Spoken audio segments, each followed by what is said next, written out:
Hey guys, welcome to Maximise Your Mobility. We're going through the foot, ankle, calf area today, especially front of the shin, which can be a little bit of a player in how your gait mechanics are going, how your cycling's going, how your field sports are going.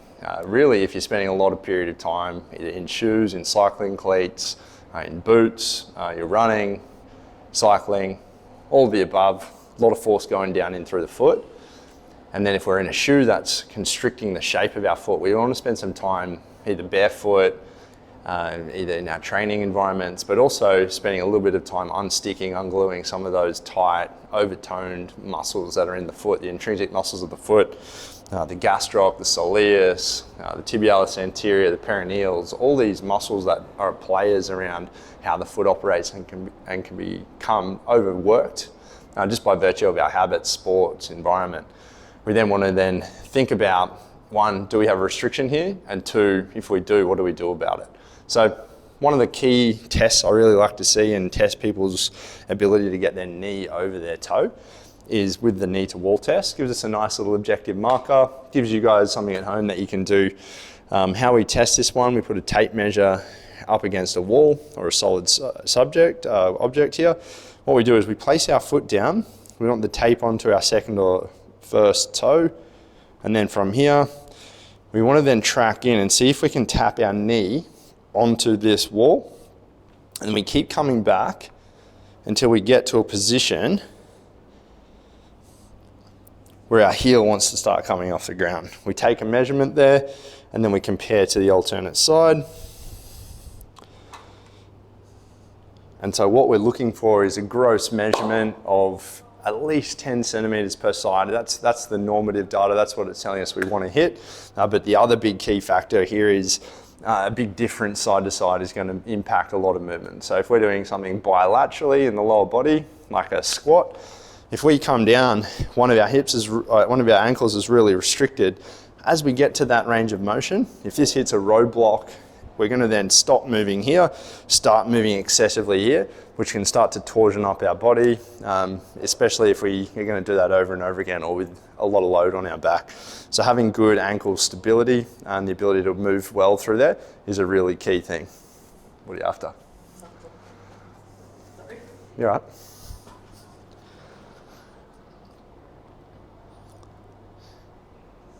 So once you've tested the ankle to see if it is restriction, note down what measurement you get. Now we're going to go through some key kind of ways to either address the muscle tightness or those mobility restrictions in that joint. First things first, trigger ball into the bottom of the foot. And what we're trying to do here is restore the ability of that foot to pronate and supinate and toe off and invert, evert, abduct, plantar flex, dorsiflex, around the ankle. We're just trying to restore full ranges of motion. We're trying to get a little bit of sensory input back up into the foot. So starting in the arch, rolling through the longitudinal arch there, and then we can start going over into the metatarsals or the bones of the foot there, just accessing lots of different muscles in the intrinsic foot. If you get sticky spots, spend a little longer there. Try the other side. So there is a bit of connective tissue that wraps around the back here from our plantar fascia, and that spring longitudinal arch goes up into your gastroc, up into hammies, that longitudinal fascial sling. So if you can address the tension of the fascia at any point in that sling, then we can start to change the whole unit. So you want to spend about 1 to 2 minutes each side. If it feels terrible, spend a little bit longer. And now we want to start to come upstream. So this one here, it's two variations. We can either use foam roller, obviously bigger surface area, not going to have as much tension on the muscle as we go. Addressing the front, which is called the bone saw. We're going to then start to come in, so front and side into the peroneals and the tib ant, rolling through, addressing any tight spots.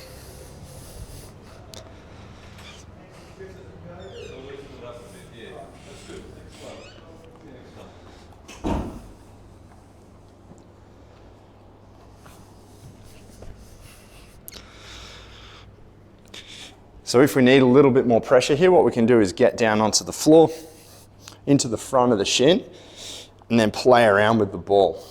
Again, side to side cross friction. Once you find an area that's pretty tight, we can then start to invert and evert the ankle, plantarflex, dorsiflex, just getting different snapshots of movement and changing the tissue length by changing the joint position of our ankle here as we find tight areas at the front of our shin, down the side of our leg. After we've done that, we want to then get into the calf. We can roll through on the roller here. Again, if we need more pressure, cross over, cross friction, find the tight areas, and then add a little bit of ankle motion. Again, changing the length of the muscles where the pressure is here.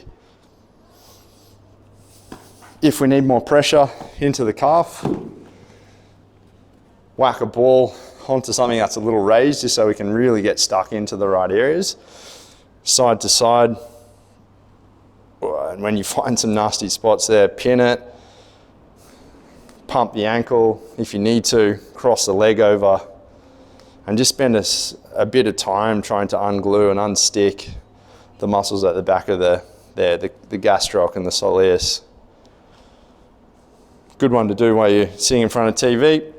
About 2 to 3 minutes per side. Obviously do both sides then. Once we've restored some of that muscle tension and high resting tone, we can then add some banded distraction work to the ankle. In essence, trying to gain a little bit more mobility. Wrap a band around a power rack or a rig, slide away so it's creating some distraction on the joint there. Now what we want to do is we want to try and pull our foot back up to it. So as we're sliding the joint, it's creating a distraction on the joint, and we're going to then get a little bit of increase in mobility. That's the goal here. At about 10 to 12 reps, far enough away that it's pulling the joint. Switch over, same thing on the other side. Again, 10 to 12 reps. We jump up, go through one more little mobilizer here, slant board or even just a block.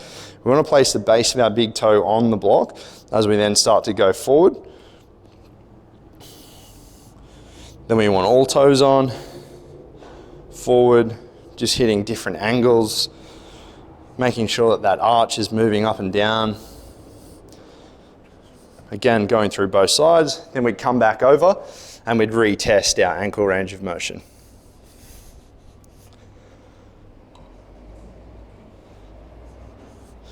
So to start off with, I was around 13, I'm now up to about 17. So good little snapshot of how you can test, retest, but also address some of that ankle tightness, restore how your feet are feeling. If you do get any ankle issues, plantar fasciitis issues, this is a great little routine to go through and just give your feet a little bit of love. Thanks, guys.